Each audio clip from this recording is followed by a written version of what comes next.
Hello चिकवा, hello super sound और आवाज, हेलो और आवाज उठिए। हेलो हेलो हेलो चिकवा, हेलो हेलो मैं टेस्टिंग, हेलो हेलो आवाज दीजिए इसमें। हेलो हेलो जी, हेलो हेलो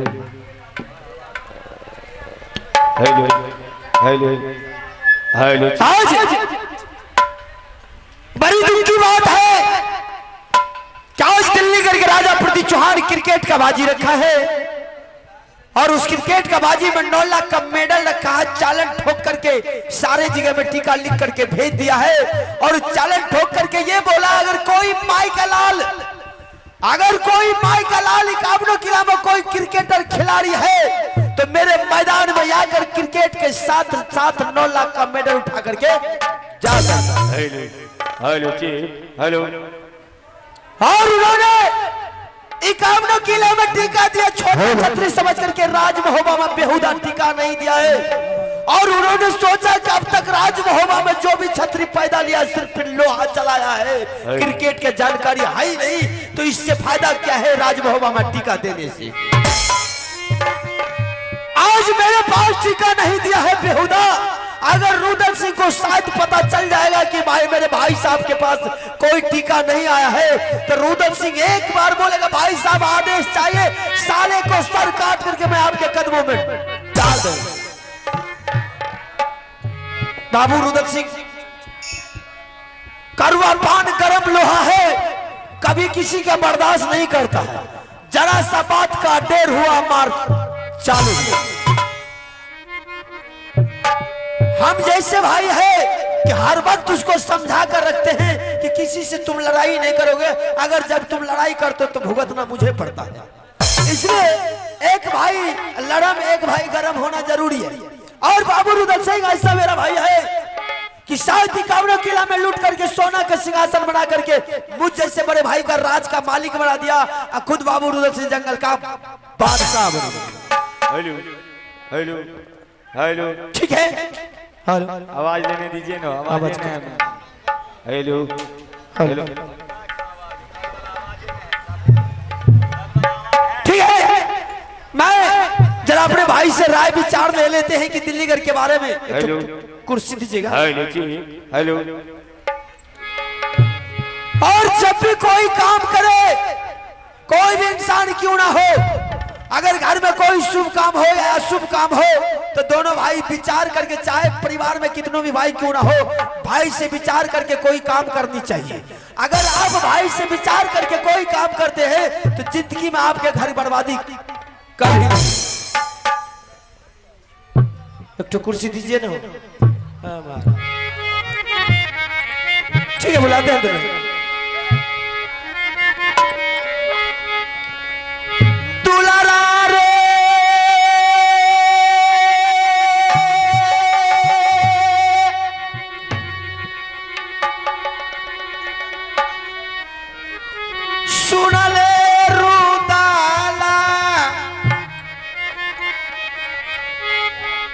बाला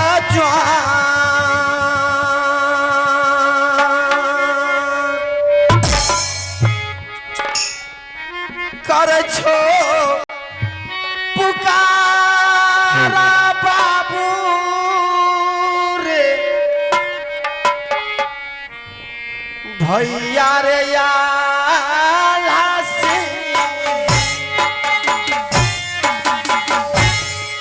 सुनिए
प्रणाम भाई साहब। नमस्ते बहादुर।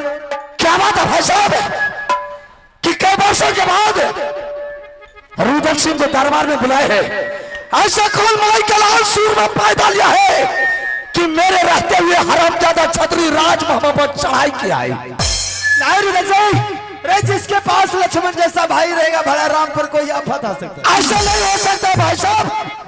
आखिर बात क्या है कि ये मुझे दरबार में बुलाया गया है। रुदल सिंह, मैं आज तुझे एक खुशखबरी सुनाने के लिए जा रहा हूँ। ठीक है भाई साहब, मैं सुनने के लिए चाहता हूँ। बहादुर, वो खुशखबरी है शायद सुन लेने के बाद तुम्हारे पैर के नीचे से जमीन।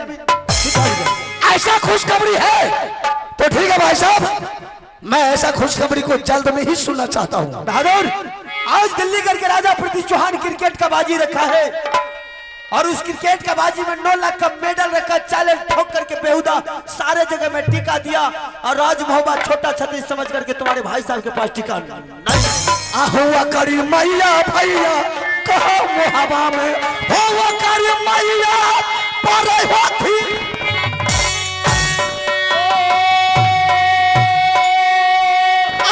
टीका ले जल गई भैया राजा मोहब्बा को भैया रुदल सिंह क्या बचो आहो का बजा तोर भाई वो सरबा के तब ते चलता ही था सौरा के हेलो भैया मोहब्बा के।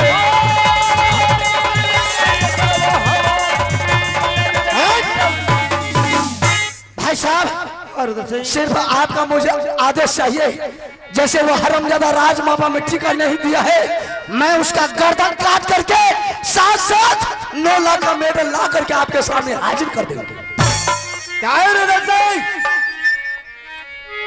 अगर किसी से दुश्मनी करना है तो उसको जिंदा रख के करो। अगर दुश्मन को मार दोगे तो दुश्मनी किससे करोगे? और दुश्मन पर जब भी वार करो तो छाती पर वार करो, पीठ पर वार करने वाला कायर कहलाता है। भाई साहब, जो रुदल सिंह से टकरा जाता है मैं सदा के लिए वहाबजादा को चैन का नींद सुला देता है। और जब भी शेर करता है रुदल सिंह तो सोया हुआ शेर पर प्रहार नहीं करता है बल्कि शेर को जगा करके रुदल सिंह प्रहार करता है। बिल्कुल सही बात। सोया हुआ शेर पर प्रहार करने वाले वह छतरी का बच्चा नहीं बल्कि वह कायर का औलाद कहलाता है। बिल्कुल सही बात है रुदल सिंह। राज मोहब्बत का छतरी साला कायर है। किसी से भी बात करता तो सर उठा करके बात करता है और जिंदगी में कभी सर झुका करके नहीं बात किया है। सर कटा सकता वरना झुका नहीं सकता। आखिर कहना क्या चाहते हैं रुदल सिंह? वो बेहुदा अगर मेरे पास टीका नहीं दिया है तो मुझे वो 9 लाख का मेडल हर हालत में राज मोहब्बा में चाहिए। अगर वो 9 लाख के मेडल राज मोहब्बा में नहीं आया तो समझ लो आज के बाद तुम्हारा भाई साहब सुख चैन का सांस लेना हमेशा के लिए। कहना क्या चाहते हैं?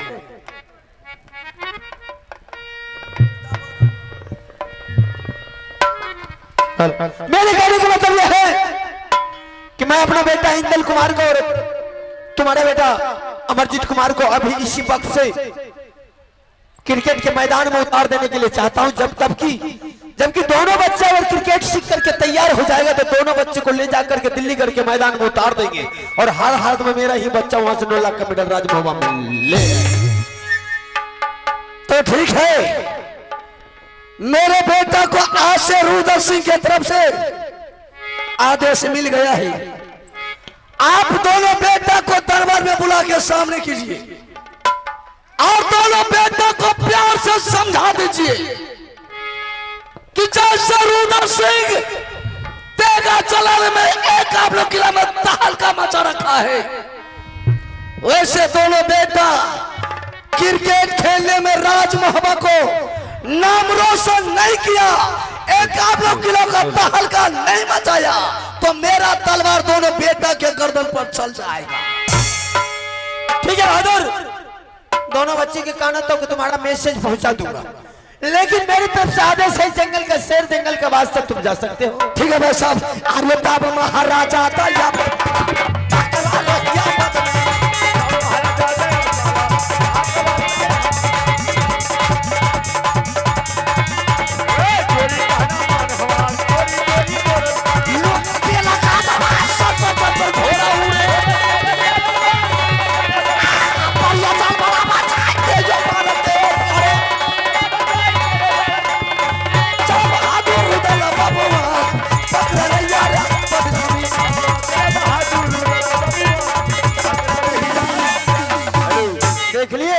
हेलो जरा सी बात का डेर हुआ भाई साहब, आदेश चाहिए। सर उतार करके मैं आपके कदमों में 7-7 रन लग करके मेडल मिले। अरे ताकत के इस्तेमाल कायर करता शेर नहीं, ताकत के इस्तेमाल करके किसी को मूर्छित करके किसी को बंदिश बना करके उठा कर तो ले जाओ, लेकिन शेर नहीं काला, वो बुजदिल काला होगी। और ताकत के इस्तेमाल इंसान को कभी किसी के साथ नहीं करना चाहिए। अगर दिमाग से काम लीजिए ना है तो विवेक से काम लीजिए, अगर शेर है मर्द है तो ठीक है। बोला मेरे तरफ से आदेश है। मैं जरा अपना बेटा इंदल कुमार को बुला करके जरा उससे रह विचार लेते हैं। हेलो ध्यान दीजिएगा।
मालूम नहीं है।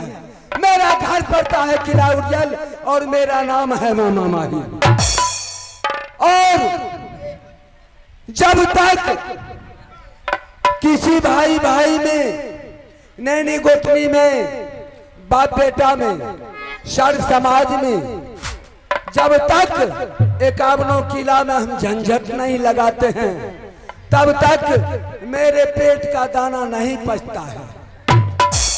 तो आज मेरा झगड़ा चालू होने जा रहा है इसी नरपा गांव से। एना क्या करे छिए यो? क्या हुआ मुझसे? ई बात त कहलो आके कहलो जे ई जे एत झगड़ा लगेबे तो फिर आवे के मौका अपने के मिलत। अच्छा ठीक है मास्टर साहब, आपका दोस्त महिम है तो मेरा भी सर कुटुम है। तो चलिए नरपा गांव छोड़ करके चलते हैं महापा किला राज। क्योंकि आल्हा रुदल सिंह ने हमारे 151 बेटा का पंजा तोड़ करके गंगा जी में फेंक दिया। उसी दिन से मैं बेटा के सोग में मैं महप्पा किला को नजर पर चढ़ा दिए कि जब तक रुदल सिंह से बदला नहीं चुकाएंगे तब तक हम चैन से नहीं बैठेंगे। तो आज मेरा पत्रा बता रहा है कि आला रुदल दोनों भाई मिलकर के इंदल अमरजीत को बगीचा के बीच में गेंद देगा तलवार खेलने के लिए सिखाया है और पठाया है। तो अब हम मेरा यात्रा यहाँ से बगीचा के बीच बनता है। जा करके दोनों भाई को उल्टा सीधा पढ़ा करके घर में दोनों भाई को काटा कटी नहीं करवाएंगे तब तक हम चैन से उड़ियल किला नहीं लौटेंगे।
चल के फेंको वह बगीचा में वह छतरी कर सूरत। अरे पता लगा लो हमारे बगीचा में एक दुर्गा मैया है दरबार। घेर घेर मरबै हम पाजी के आखिर जान रहेगी जान।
दादाजी हाँ हमने सोचा ऐसा कौन तो उसके छतरी बोकर बैठा बेगर इजाजत का या मेरे बगीचे में हलचल मचा रहा है। बात सही है। आज साले छतरी को पकड़ेंगे इतना मार मारेंगे साले को गांव से गंगा बहा देंगे। क्या गंगा छोड़ दो बहाना क्योंकि बहुत घर द्वार। लेकिन दादाजी करूँ तो करूँ क्या? हाँ। आपके ऊपर नजर पड़ा मेरा गोसा शांत हो गया। शांत हो गया। सबसे पहले आप अपना उड़ियल किला का समाचार तो सुनाइए। अच्छा ठीक है, मेरा उड़ियल किला का समाचार बिल्कुल ठीक ठाक है। तुम अपना महब्बा किला का समाचार सुनाओ और इस बगीचा के बीच में तुम क्या कर रहे हो, क्या करने के लिए आए हो? दादाजी मेरा महबा किला का समाचार आपके दया से, ईश्वर की दया से, या महारानी की दया से, इस समाज की दया से, शिव गुरु की दया से अच्छा मेरा समाचार बहुत अच्छा ही जा रहा है। अच्छा, तो बगीचा के बीच में क्या करने के लिए आई? लेकिन दादाजी आपको कहने में डर भी लगता है। क्यों? आपके बारे में मुझे पता है, मेरा दादाजी एक नंबर का चुगलखोर है। अच्छा, इस घर का झगड़ा इस घर, उस घर का झगड़ा उस घर। वो इसीलिए जब तक नहीं लगवाते हैं तब तक पेट का दाना आपको हजम नहीं होता है। इसका मतलब है कोई विशेष बात है बगीचा? हाँ, इसलिए नहीं बता रहे हैं। तो इमल सिंह सुन लो तुम, जिस दिन से रुदल सिंह ने हमारे 151 बेटा का पंजा तोड़ करके गंगा जी में फेंका, उस दिन से मैं चुगली करना छोड़ दिए। दादाजी वैसे विश्वास नहीं करेंगे, ये आपके पास तो 151 बेटा था, लेकिन इसी चुगली के चलते हुए मेरे चाचा जी ने पंजा उखाड़ के गंगा घाट में फेंक दिया। तो इसमें क्या लगा है? जबकि तुम्हारे पास कोई वातावरण सोच करके आए होंगे, चुगली लगाने के लिए आए होंगे, तो मेरा बेटा अवचन मर जाएगा। अब मुझे पूर्ण विश्वास हो गया, मेरा दादाजी चुगली करना छोड़ दिए हैं। इस बगीचा के बीच में क्या करने के लिए आए हो? क्या दादाजी! सोच करके आए बताओ। दादाजी इधर तो आए हैं, आज मुझे पिताजी ने बुलाया, हमने दरबार गए, पिताजी को प्रणाम पत्र किए। अच्छा, पिताजी को कहना हुआ इंदर सिंह, दिल्लीगढ़ का राजा ने पृथ्वी चौहान, हाँ। वो साला क्रिकेट का बाजी रखा है। अच्छा। और साथ 9 लाख का मेडल भी रखा है। जो मेडल जीतेंगे 9 लाख का मेडल इनाम अवश्य देंगे। ठीक। इधर आए गेंद सीखने के लिए और खेलने के लिए। अच्छा, गेंद खेलने के लिए आए? जी जी। तो तुमको गेंद खेलने के लिए आता है? हमको तो नहीं आता, अभी तो बताइए ना। तो ठीक है, गेंद खेलने के लिए नहीं आता है तो हमसे सीख लो। ठीक है, बताइए। अच्छा, गेंद खेलने से पहले एक बात हमारा जवाब दे दो। तुम अकेले आया है कि कोई और है? नहीं दादाजी, मैं अकेला नहीं हूँ, मेरे संग में मेरा छोटा भाई अमरजीत सिंह भी है। अच्छा, हाँ, तो मेरे कहने का मतलब है ये महापा किला राज किसके नाम से है और कौन राज कर रहा है? महापा किला? हाँ, ये तो मेरे चाचा और पिताजी का नाम से है। ठीक। और राजगद्दी पर कौन बैठा हुआ? वो मेरे पिताजी है। तेरा पिताजी है? हाँ, हो सकता है इंदर सिंह किसी दिन रुदल सिंह के दिल में बदनती आ जाए, तो तुम्हारे तीनों व्यक्ति को मार करके घर से भगा देगा, तो तुम्हारे इस धांधली में कोई आमद होने वाला है? दादाजी ऐसा नहीं हो सकता है कि मेरे चाचाजी निकल सकता है। आजकल के युग में कोई भैयारी में नहीं मिलता है। तुम जानते हो, एक बीत के कारण दोनों भैयारी में गोली गट्ठा भाला बर्छी सब चलता था। दादाजी सारा बात हमने समझ गए। हाँ। आपका कहना क्या है? मेरे कहने का मतलब है कि तुम राजपाट बांट सकते हो। कैसे होगा? कैसे होगा? रास्ता हम बताते आप हैं। बताइए। देखो, दोनों भाई आए हैं गेंद खेलने के लिए। हाँ, तुम इधर से गेंद फेंकेगा, उधर से अमरजीत फेंकेगा, ऐसे फेंका फेंकी चलेगा, लोका लोकी चलेगा। ठीक।